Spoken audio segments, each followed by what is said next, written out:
So guys, nakita nyo naman kung anong hawak ko, kung kanino ito galing at saan ito galing. Lazada, okay guys?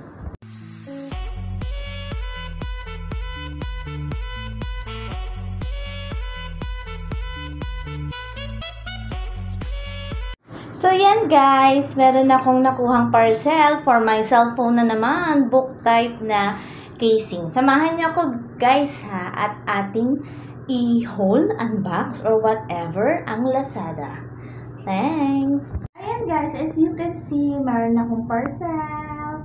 Samahan niyo ako, i-unbox natin.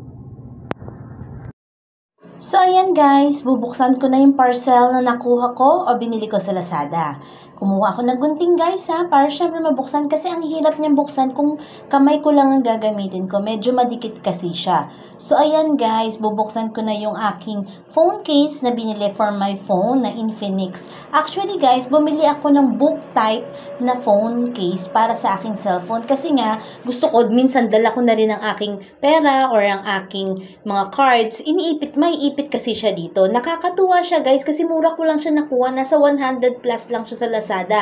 Ayan ang likod niya, ang harapan, ang pinaka book type at syempre meron siyang mga picture slot at saka ang card slot niya. So ayan guys, 198 ko lang siya nabili. Ang ganda. Pwede mo pang lagay yung iyong note bill na pera dito sa may gilid. Meron siyang slot dyan. Actually guys, simple lang ito. Black ang kinuha ko para at least madaling ternuhan para sa bag ko.